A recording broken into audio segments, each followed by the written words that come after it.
Selamat datang di channel Detektif Sanji, tempat berkumpulnya para pecinta One Piece yang haus akan teori, fakta tersembunyi, dan pembahasan mendalam seputar dunia ciptaan Eiichiro Oda.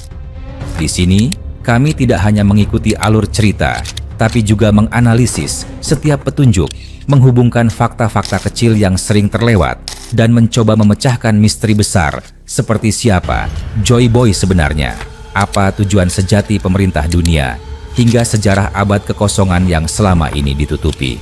Setiap video di channel ini disusun dengan riset yang mendalam, sudut pandang kritis, dan tentunya semangat nakama sejati.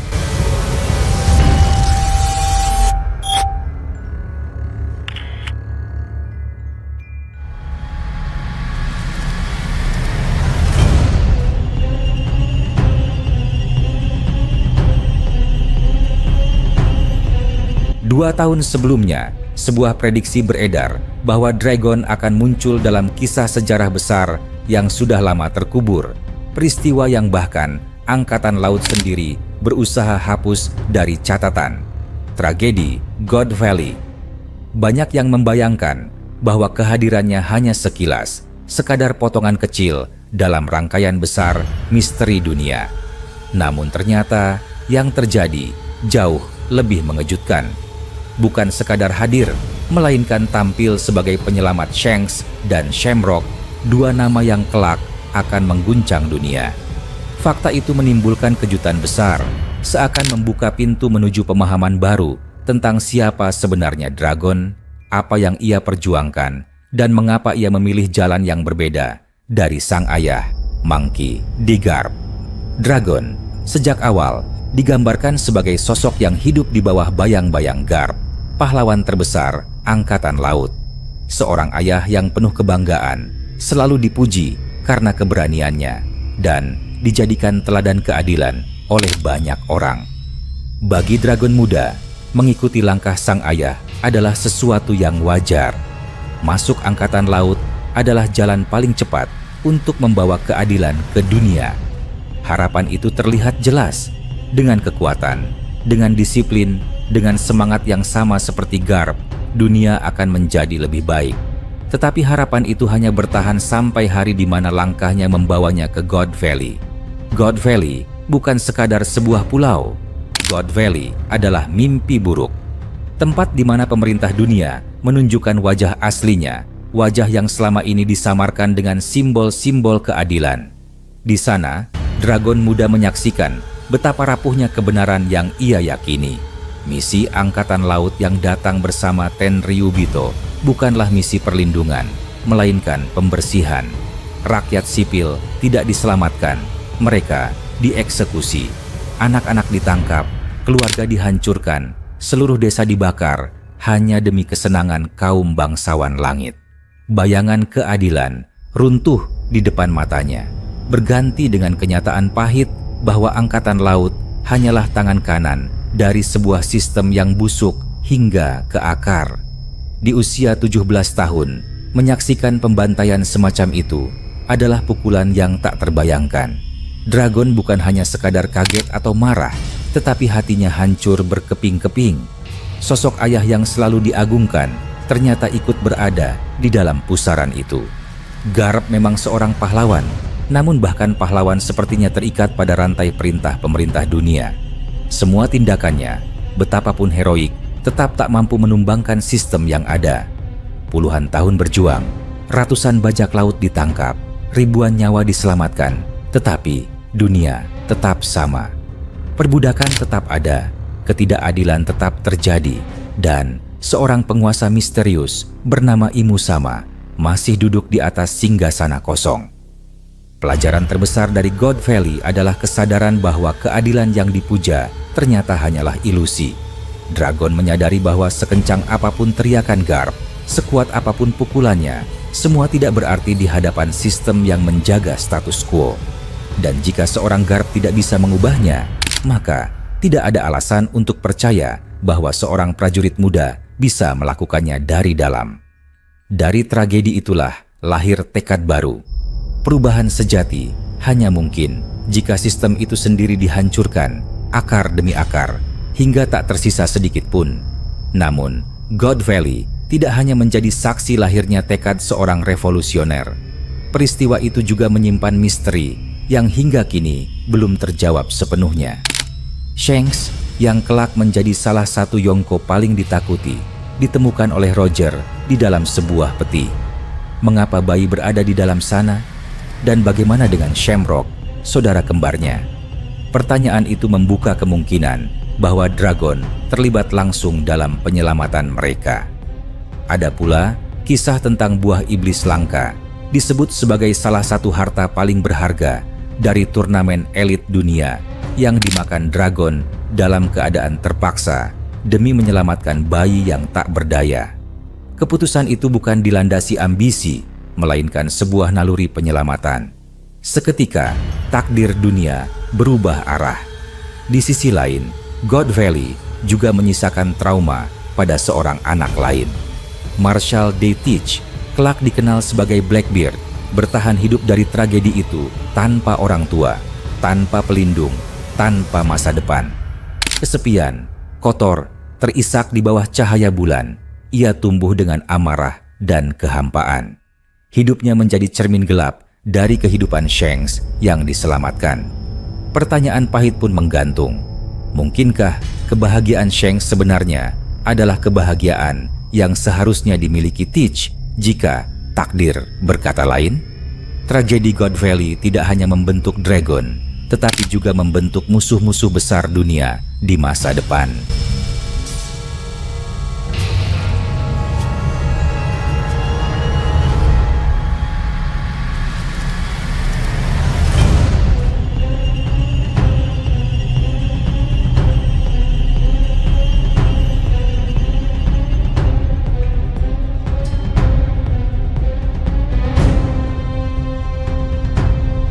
Meski begitu, sosok Dragon selalu menjadi subjek perdebatan.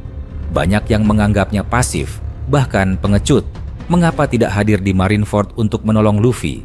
Mengapa tidak menyerbu Marejoa dan menghancurkan Tenri Ubito? Mengapa tidak menggerakkan pasukan penuh ketika Bonnie diculik? Kritik semacam itu bergema di telinga dunia, melukiskan citra seorang pemimpin yang absen. Namun kenyataannya jauh lebih dalam. Dragon bukan Garp. Ia bukan orang yang bertindak gegabah, bukan orang yang melihat tujuan lalu menyerang tanpa peduli akibat. Dragon adalah cerminan sebaliknya, penuh perhitungan, selalu memikirkan konsekuensi, selalu menimbang harga yang harus dibayar. Perbedaan itu terlihat jelas. Garp selalu mengambil jalan tercepat, entah itu benar atau salah.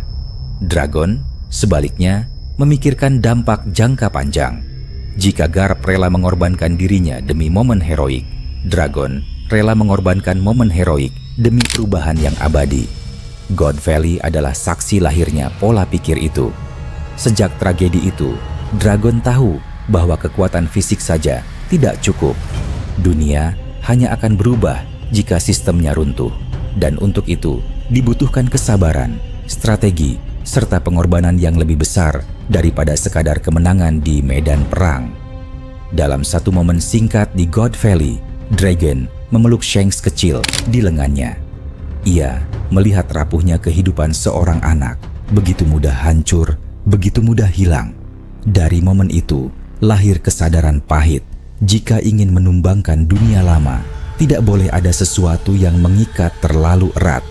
Kasih sayang yang terlalu besar bisa menjadi kelemahan, bisa membuat seseorang rela melepaskan prinsip demi melindungi yang dicintai. Itulah sebabnya hubungan Dragon dengan putranya sendiri, Luffy, nyaris tidak ada. Bukan karena ketiadaan cinta, tetapi karena cinta itu sendiri terlalu berbahaya. God Valley merenggut ribuan nyawa, merenggut Dragon dari pelukan ayahnya, merenggut Luffy dari kehadiran seorang ayah. Namun, dari kehancuran itu, lahirlah seorang pemimpin revolusi, sosok yang kelak dikenal sebagai manusia paling dicari di dunia. Dragon bukan sekadar pemimpin, bukan sekadar ayah yang hilang, melainkan api pertama yang membakar dasar tirani. Sejarah resmi hanya mencatat God Valley sebagai sebuah insiden yang misterius. Namun, bagi dunia, God Valley adalah titik balik. Dari sana lahir Shanks, lahir Blackbeard, dan lahir Dragon yang baru. Setiap nyawa yang hilang, setiap darah yang tumpah, semuanya menjadi bahan bakar bagi sebuah tekad. Dunia lama harus hancur. Pemerintah dunia harus tumbang. Singgasana kosong yang selama ribuan tahun tak tersentuh harus digulingkan. Dragon menolak jalan ayahnya. Jika Garp adalah simbol keberanian yang impulsif, Dragon adalah lambang perhitungan yang sabar. Jika Garp melihat tujuan lalu menyerang, Dragon melihat harga yang harus dibayar dan memilih waktu yang tepat. Jika Garp berjuang seumur hidup namun dunia tetap sama, Dragon bertekad bahwa perjuangannya akan membawa perubahan sejati. God Valley bukan hanya tragedi. God Valley adalah kelahiran. Lahirnya seorang revolusioner yang bertekad menghancurkan tirani. Lahirnya keyakinan bahwa cinta bisa menjadi kelemahan. Lahirnya jalan yang akan mengguncang dunia hingga ke dasarnya. Dan di balik semua itu, bayangan Dragon semakin membesar, menunggu saatnya keluar dari kegelapan, membawa api revolusi untuk membakar singgasana dunia lama. Dragon harus selalu menjaga pikirannya tetap tajam, rasional, dan penuh perhitungan. Tidak boleh ada ruang bagi keraguan, tidak boleh ada ruang bagi emosi yang meluap-luap. Sebab, satu langkah salah bukan hanya akan menghancurkan harapan seorang anak, melainkan juga seluruh generasi yang menggantungkan masa depan pada sosoknya.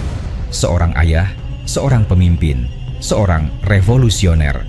Semua identitas itu menyatu dalam tubuh Dragon, menciptakan beban yang bahkan laut pun mungkin tak sanggup menampung. Pengorbanan Kuma selalu hadir sebagai bayangan kelam yang menghantui setiap langkah. Kuma, sahabat sekaligus sekutu, memilih menyerahkan tubuhnya kepada pemerintah dunia, menjelma menjadi senjata tanpa jiwa demi menyelamatkan putrinya.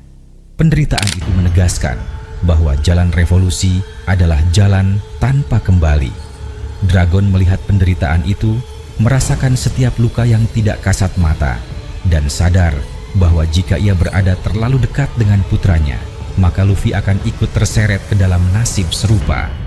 Kehidupan sebagai anak revolusioner bukanlah berkah, melainkan kutukan. Identitas seorang ayah bisa menjadi stempel kematian bagi seorang anak. Karena itulah keputusan Luffy untuk menjadi bajak laut memberikan semacam kelegaan. Bukan karena jalan itu aman, melainkan karena jalan itu bebas. Luffy memilih sendiri jalannya, menolak segala belenggu yang bisa diwariskan oleh garis keturunan. Ketika poster buronan Luffy tersebar di seluruh dunia, Dragon menatapnya dengan kebanggaan dingin.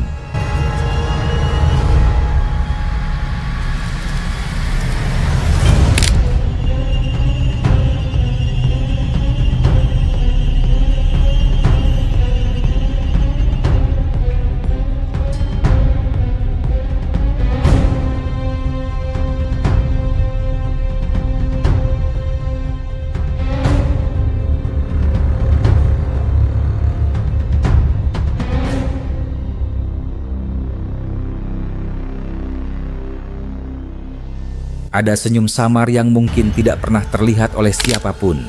Senyum yang berkata dalam diam, pilihan itu adalah kebebasan sejati. Bajak laut adalah risiko, tetapi risiko yang dipikul atas kemauan sendiri, bukan warisan dari ayah atau kakek. Kontras besar terlihat pada Garp, sang kakek. Garp adalah marinir yang penuh tawa, penuh semangat, dan penuh cinta pada keluarganya. Namun di balik itu semua, Garp hanyalah prajurit yang selalu terikat pada sistem yang menindas. Kebaikan hatinya selalu dibelenggu oleh rantai aturan. Kekuatannya yang luar biasa tidak pernah mampu merobohkan hierarki angkatan laut. Ia berhenti di pangkat wakil laksamana bukan karena kurang mampu, melainkan karena menolak tunduk pada perintah untuk melindungi para naga langit. Pilihan itu adalah bentuk kecil dari perlawanan, meski akhirnya tetap membuatnya terikat di dalam lingkaran yang sama. Dari bayangan ayah, seperti itulah Dragon tumbuh. Jika Garp memilih bertahan di dalam sistem meski frustrasi, Dragon memilih meninggalkan semuanya. Ia menyimpan kebaikan hati yang sama, tetapi menguburnya dalam sikap dingin yang penuh kalkulasi. Setiap tindakan ditimbang berkali-kali, setiap langkah direncanakan seperti bidak dalam permainan catur. Revolusi bukanlah tempat bagi emosi impulsif. Revolusi adalah strategi panjang yang membutuhkan kesabaran. Dragon memilih menjadi badai yang tenang, menunggu waktu yang tepat untuk menghantam pusat dunia. Dalam kajian psikologi, fenomena ini disebut identifikasi negatif. Anak yang tidak hanya menolak jalan orang tua, tetapi juga secara aktif membalikan arah hidupnya. Jika sang ayah seorang marinir setia, maka sang anak memilih menjadi revolusioner. Tidak ada bentuk penolakan yang lebih ekstrem daripada menjadikan seluruh hidup sebagai kebalikan mutlak dari orang tua. Namun, lebih jauh lagi, anak seringkali menangkap mimpi orang tua yang terkubur. Garp selalu memancarkan kebebasan, tawa, dan kebaikan. Tetapi, semua itu terpasung oleh rantai angkatan laut dan pemerintah dunia. Dragon melihat itu, menyerapnya, dan memutuskan untuk menjadi wujud nyata dari mimpi yang gagal diraih oleh ayahnya sendiri. Kebebasan itu kini menjadi fondasi hidup Dragon. Sebagai pemimpin tentara revolusioner, ia tidak tunduk pada struktur apapun. Setiap luka adalah tanggung jawabnya. Setiap korban adalah konsekuensi pilihannya. Tidak ada tangan lain yang bisa disalahkan. Dragon berdiri sebagai simbol badai yang tidak bisa dikekang siapapun. Bahkan, keberadaan unit rahasia seperti Sword hanyalah pengingat bahwa ada sebagian marinir yang berusaha melawan sistem, tetapi tetap tidak pernah bisa keluar sepenuhnya. Dragon adalah bukti bahwa kebebasan sejati hanya bisa diraih dengan meninggalkan sistem sepenuhnya. Namun diam yang ia tunjukkan bukanlah kelemahan. Diam adalah strategi. Dari balik bayangan, Dragon telah menenun jaringan pemberontakan selama puluhan tahun. Serangan kecil di berbagai negara hanyalah potongan dari jaring besar yang ia rajut. Jalur suplai Marijoa terganggu, pemberontakan meletus di seluruh dunia, dan kapal-kapal pemerintah dunia mulai kewalahan. Semua itu bukan kebetulan. Semua itu adalah hasil dari badai yang ia bangun dengan sabar. Jika Imusama sampai harus turun tangan, hanya ada satu nama yang menjadi alasan: Monkey D. Dragon. Marijoa kini berada di ambang kehancuran. Api pemberontakan membakar pusat dunia. Kekacauan internal berpadu dengan serangan eksternal. Bahkan bayangan Kurohige tampak di sela-sela asap, menunggu kesempatan untuk mengoyak musuh yang sedang melemah. Semua ini adalah gambaran dari strategi panjang Dragon. Sebuah badai yang tidak datang dengan cepat, tetapi ketika tiba, menghancurkan segala sesuatu tanpa sisa. Namun, misteri terbesar masih belum terungkap. Kekuatan asli Dragon. Setiap tokoh besar telah memperlihatkan taringnya. Imusama menampakkan kengerian iblisnya. Gorosei menunjukkan kekuatan Zoan mitologis mereka. Sosok misterius lain pun sudah membuka tirai kekuatan. Tetapi Dragon tetap tersembunyi di balik kabut. Dunia menahan napas, menunggu badai yang belum dilepaskan. Spekulasi tentang buah iblisnya terus berkembang. Ada yang yakin Dragon adalah pengguna Zoan mitologis. Mungkin Quetzalcoatl, dewa ular bersayap yang menguasai angin dan simbol kepemimpinan. Gambaran itu cocok dengan sikapnya. Tenang, sabar, berdiam lama sebelum melancarkan serangan mematikan. Ular yang menunggu di kegelapan, lalu melancarkan gigitan yang pasti. Namun, ada juga yang percaya bahwa Dragon memakan logia angin, Kazenomi. Sejak badai misterius di Logtown menyelamatkan Luffy, bayangan kekuatan angin melekat pada sosoknya. Logia angin akan menjadikannya badai hidup. Tak terlihat, tak tersentuh, mampu terbang, mengendalikan cuaca, dan menyebarkan pesan revolusi ke seluruh dunia. Bukan hanya kekuatan fisik, melainkan simbol perubahan itu sendiri. Dragon akan menjadi hembusan angin yang melintas di setiap medan perang, membawa harapan bagi yang tertindas, sekaligus ketakutan bagi yang berkuasa.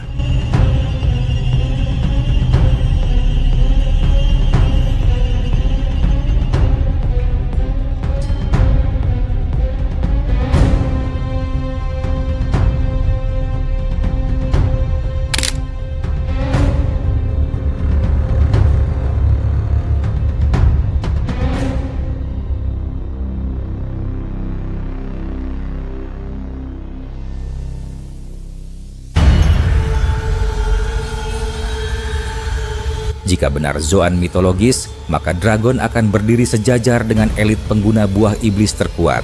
Luffy dengan buah Nika, Kaido dengan naga mitologis, Sengoku dengan Buddha emas, dan Yamato dengan Dewa Serigala. Jika benar Logia, maka Dragon akan menjadi sosok yang tak bisa ditangkap, tak bisa dibatasi, selamanya bergerak bebas seperti angin. Dua kemungkinan itu sama-sama menakutkan, sama-sama masuk akal, sama-sama menunggu momen pengungkapan. Dunia kini berada di titik balik. Saat Dragon akhirnya mengangkat kepalanya, badai revolusi tidak akan bisa dihentikan lagi. Tatanan lama akan runtuh. Pemerintah dunia yang berdiri selama berabad-abad akan goyah. Setiap keputusan yang ia buat akan menggetarkan dunia. Dragon adalah antitesis dari Garp.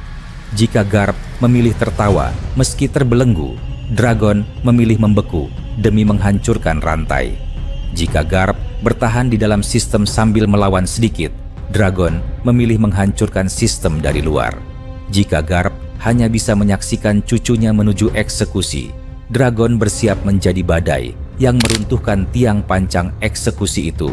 Rahasia yang menyelimuti sosoknya, penderitaan yang ia simpan, strategi yang ia rancang selama puluhan tahun, semua akan berujung pada satu ledakan besar. Saat dunia akhirnya melihat kekuatan sejatinya, tidak ada lagi jalan kembali. Badai itu akan menyapu segala sesuatu yang menghalangi. Dan nama badai itu adalah Monkey D. Dragon. Kesimpulannya, di balik kabut sejarah yang dilenyapkan dari catatan resmi, ada sebuah bara yang tak pernah padam. Bara itu bernama Dragon. Dari God Valley, tempat darah tak bersalah mengalir deras dan pekik manusia tak terdengar karena tertutup tawa bengis para naga langit, lahirlah tekad yang menggetarkan dunia. Ia menyaksikan sendiri bagaimana keadilan yang diagungkan hanyalah topeng, sebuah ilusi yang menutupi wajah busuk dari sebuah sistem abadi. Saat itulah, seorang anak yang seharusnya melanjutkan jejak ayahnya justru memilih jalan berlawanan, bukan pelindung dunia lama, melainkan pengguncang fondasinya. God Valley bukan sekadar tragedi, ia adalah kawah candra di muka. Dari sana lahir tiga sosok dengan jalan hidup yang saling bertabrakan. Shanks kecil yang diselamatkan, Teach yang ditinggalkan dalam kegelapan, dan Dragon yang menemukan dirinya sendiri.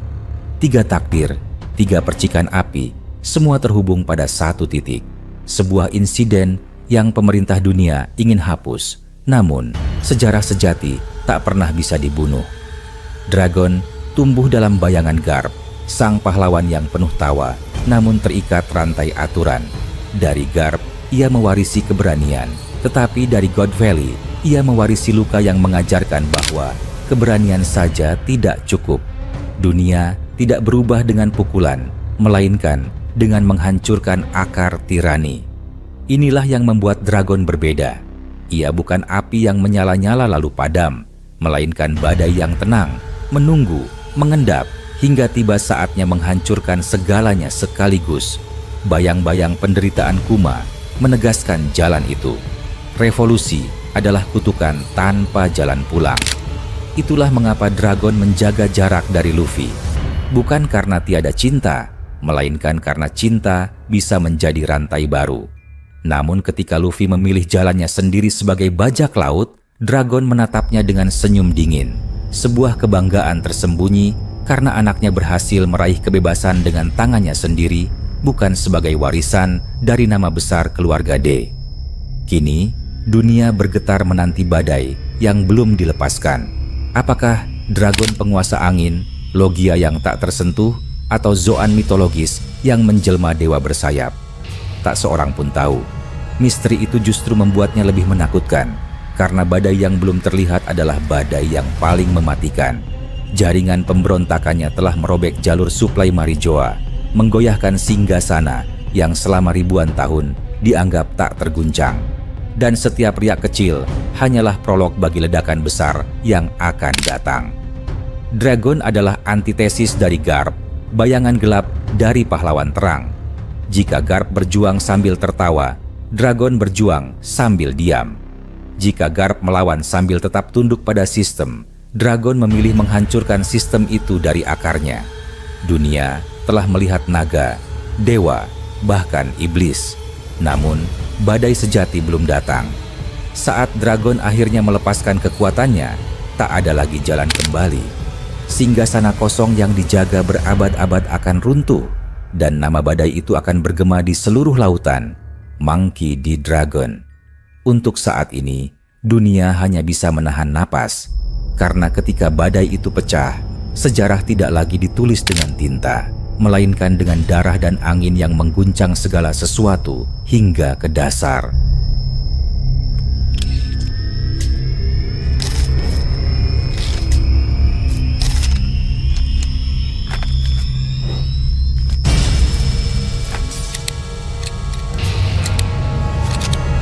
Terima kasih sudah menyaksikan video ini sampai selesai. Kalau kalian menikmati konten ini, jangan lupa klik tombol like, tinggalkan komentar di bawah, karena semua teori dari kalian juga sangat berarti dan bisa jadi bahan diskusi di video berikutnya. Dan tentu saja, klik subscribe serta aktifkan lonceng notifikasi supaya kalian tidak ketinggalan update terbaru dari kami. Sampai jumpa di video selanjutnya.